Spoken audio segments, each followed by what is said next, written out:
బాలుని అవమానిస్తున్న మనోజ్ చెంప పగలగొట్టి మనోజ్కి వార్నింగ్ ఇచ్చిన సత్యం. షాక్లో ప్రభావతి.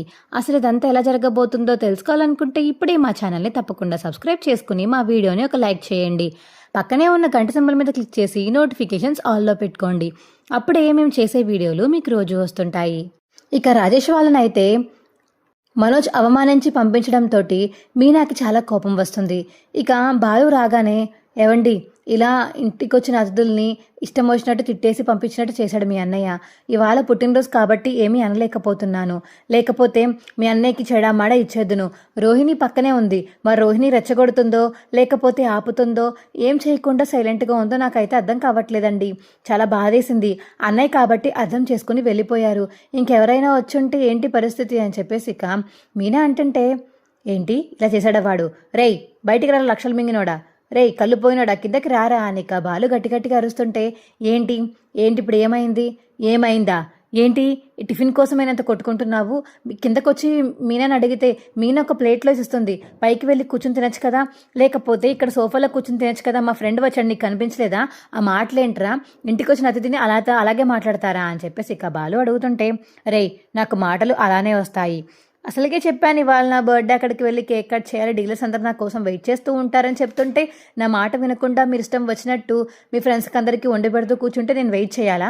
ఐఎమ్ బిజినెస్ మ్యాన్ అని చెప్పేసి ఇక మనోజ్ అంటాడు, నీ బోర్డు బిజినెస్ నీ దగ్గరే పెట్టుకో, లక్షలు మింగి పెట్టావా అది బిజినెస్, సగం కూడా సంపాదించలేకపోయావు, సగం ఏంటి అందులో ముప్పావులు అసలు ఏమి సంపాదించలేకపోయావు, అలాంటిది నువ్వు మళ్ళీ బిజినెస్ మ్యాన్ అని చెప్పుకోకన్నయ్యా అని చెప్పేసి ఇక రవి అంటుంటే, రేయ్ ఏ యాప్ పడితే నీకెందుకు, ఆ షోరూమ్ నాది, ఇవాళ నా బర్త్డే, కేక్ కట్ చేస్తారు, నా కోసం వెయిట్ చేస్తున్నారు అక్కడ, నేను కేక్ కట్ చేయడం కోసం చెప్తుంటే వినకుండా వాళ్ళందరికీ వండి పెడితే నాకు చిరాకు రాదా అని మనోజ్ అడుగుతుంటే, ఏంటన్నయ్య అలా మాట్లాడుతున్నావు, ఇంటికి వచ్చింది ఎవరో బయట వాళ్ళు కాదు కదా, బాలు అన్నయ్య ఫ్రెండే కదా, మీనా వదినే కదా వండి పెట్టింది, పోనీ రోహిణి వదిన ఏమైనా వండి పెట్టి వాళ్ళకి పెట్టిందా, లేదు కదా, అలా మాట్లాడతావేంటి ఎప్పుడు చూసినా, అయినా మీ వాళ్ళు ఎవరన్నా వస్తేనే గౌరవించాలా, మీనా వదిన సైడ్ నుంచి కానీ బాలు అన్నయ్య సైడ్ నుంచి కానీ వస్తే మాత్రం ఇంట్లో ఎవరు గౌరవించరా, వాళ్ళ మనుషులు కాదా, నాకు అర్థం కాదు, ఇంట్లో ఏదైనా సమస్య వస్తే ఫస్ట్ బాలు అన్నయ్య కోసం రాజేష్ అన్నయ్య మాత్రమే వస్తాడు, మీకులాగా నీకెవ్వరూ లేరు,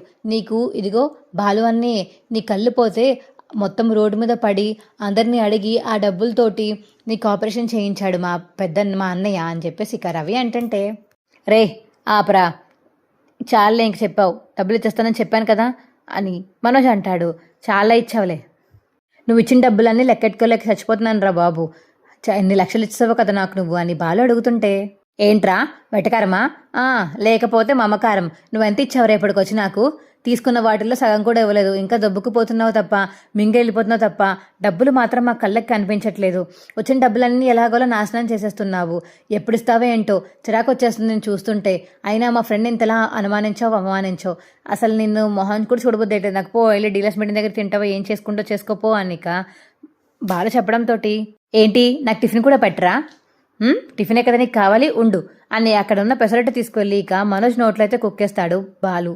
రేయ్ ఏంట్రా ఇంత మొరటిగాళ్ళ తయారవుతున్నావు, రౌడీగా బిహేవ్ చేస్తున్నావేంటి, అవునులే నువ్వు రౌడీయే కదా, ఆల్రెడీ ఒకసారి జైలుకి వెళ్ళి వచ్చావు, నన్ను చంపినా ఆశ్చర్యపోవాల్సిన అవసరం లేదు, అలవాటే కదా జైలు నీకు, ఎలాగో జైలుకి మళ్ళీ వెళ్తావులే అని చెప్పేసి మనోజ్ అండంతో, ఏంటి నేను జైలుకి వెళ్తానా, ఉండరా నిజంగానే నేను చంపేసి నేను జైలుకి పోతాను అని బాలు కోపం వచ్చి ఇంకా కూరగాయల దగ్గర ఉన్న కత్తి తీసుకుని వెనకాలకి వచ్చి నేను పొడి చేస్తాను ఉండరా అని ఇక మనోజ్ మీదకైతే కోపంతో వెళ్ళిపోతుంటే బాలుని మీనా శృతి రవి అయితే ఆపుతారు.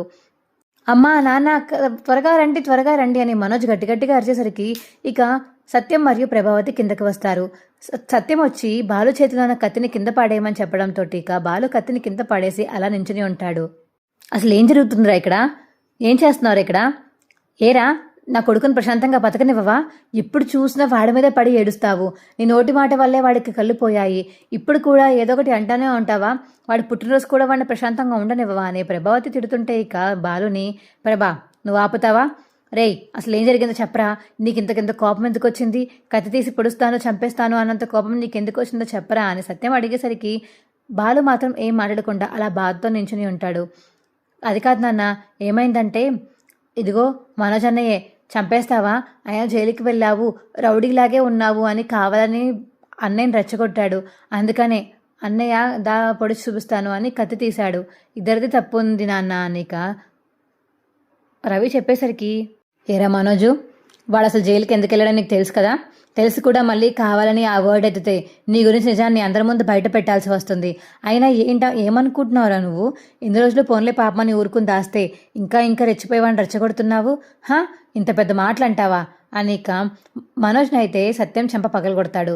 ఇంకొకసారి కానీ బాలుగాడిని ఏమన్నా అన్నావంటే మాత్రం నీకు మర్యాద దక్కదు అనిక సత్యం అయితే వార్నింగ్ ఇస్తాడు మనోజ్కి. ఏంటండి అలా కొట్టేశారు వాడిని?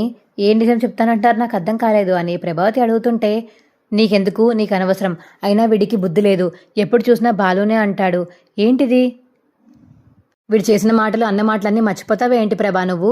వాడు ఏమన్నాడో రవిగాడు చెప్పాడు కదా అని సత్యం అంటుంటే, ఏంటండి అయినా వాడు పుట్టినరోజు కదా అంటే అనుకోనివ్వండి, అయినా మీరేంటి వాడికి సపోర్ట్ చేస్తారు ఎప్పుడు చూసినా? నేను మనోజ్కి సపోర్ట్ చేస్తానంటారు, మీరు బాలుకి సపోర్ట్ చేస్తారు ఎప్పుడు చూసినా అంతే అని ఇక ప్రభావతి అడుగుతుంటే, నేను న్యాయానికి సపోర్ట్ చేస్తానే, నా కొడుకు ఎప్పుడు న్యాయం వైపే ఉంటాడు కాబట్టి నేను వాడికే సపోర్ట్ చేస్తాను. వీడున్నాడు అస్తమాను అబద్ధాలు, అన్ని మోసాలు, ఇంకేది పడితే అవన్నీ చెప్తూ ఉంటాడు, నోటుకు వచ్చినవన్నీ వాగుతూ ఉంటాడు, వీడి తరపున ఎప్పటికీ నేను నిలబడను అని చెప్పేసి ఇక సత్యం చెప్పడంతో ఇక కోపంగా చూస్తుంది అలా ప్రభావతి అయితే. రే బాలు, నువ్వు ఇలా రారా అని చెప్పేసి ఇక బాలుని మీనాని అయితే పక్కకి తీసుకువెళ్తాడు సత్యం. రే బాలు, ఏడవద్దని చెప్పానా? ఆ రోజు నీ తప్పేమీ లేదని నాకు బాగా తెలుసు, తప్పంతా ఎవరిదో కూడా నాకు తెలుసు, కానీ బాధపడకపోతే ఏం చేయమంటావు నాన్న? చిన్నప్పటి నుంచి నేను అసలు ఏ తప్పు చేయకుండానే అమ్మ నన్ను దూరంగా పెట్టి పెంచింది. నాకు దక్కాల్సిన ప్రేమ మొత్తం మా మనోజ్ గాడి మీదే చూపిస్తుంది. ఆ ప్లేస్లో అసలు నేను ఉండాలి, కానీ పోన్లే పాపం చిన్నప్పుడు నన్ను ఇరికించాడు కాబట్టి ఇంకేం చేయలేక నేను కూడా సైలెంట్గా వాడి గురించి నిజం చెప్పకుండా అలా ఉండిపోయాను. అమ్మకు కానీ నిజం తెలిస్తే నన్ను దగ్గరికి తీసుకోవాలో తెలియదు, వాడిని దూరం చేయాలో తెలియక సతమతం అయిపోతుందని అమ్మకి ఇంకా నిజం చెప్పలేదు మేము అని చెప్పేసి బాలు అంటుంటే, నాకు తెలుసురా బాలు, నువ్వు అందరి గురించి ఆలోచిస్తావు, కానీ నీ గురించి ఆలోచించే వాళ్ళు చాలా తక్కువ మంది ఉంటారు. సరే ఈసారికి వదిలే, ఇంకొకసారి ఎప్పుడన్నా మనోజ్ గడు ఏమన్నా అంటే నాకు చెప్పు సరేనా? నువ్వు ఇలాగ కత్తులు తీసుకుని బయలుదేరితే నిన్ను రౌడీ అనే అంటారా? ఎన్నిసార్లు చెప్పాను నీకు నేను అలా ప్రవర్తించొద్దని? అయినా సరే కత్తి పట్టుకుని వెళ్ళకూడదు, చాలా తప్పది, అర్థమైందా? పైగా వాడి పుట్టినరోజు ఇవాళ, అందుకని మీ అమ్మ ఇంకా వాడికే సపోర్ట్ చేసింది, నేను ఇంకా మనసు బాధ పెట్టడానికి మాట్లాడుతుంది, కాబట్టి నువ్వేం పట్టించుకోకు, అర్థమవుతుందా అని చెప్పేసి ఇక సత్యం చెప్పడంతో అలాగే నాన్న అని బాలు అంటాడు. ఇక ఎవరి రూమ్లోకి వాళ్ళైతే వెళ్ళిపోతారు. మా వీడియో మీకు ఎలా అనిపించిందో కింద కామెంట్ సెక్షన్లో తెలియచేయండి. మా వీడియో కనుక నచ్చితే మా వీడియోని లైక్ చేసి తప్పకుండా మా ఛానల్ని సబ్స్క్రైబ్ చేసుకుని పక్కనే ఉన్న గంట సింబల్ మీద క్లిక్ చేసి నోటిఫికేషన్స్ ఆల్లో పెట్టుకోండి. అప్పుడే మేము చేసే వీడియోలు మీకు రోజు వస్తుంటాయి. ఈ వీడియోని చివరి వరకు మిస్ కాకుండా చూసినందుకు చాలా చాలా ధన్యవాదములు. తప్పకుండా సబ్స్క్రైబ్ చేసుకోండి. Bye friends.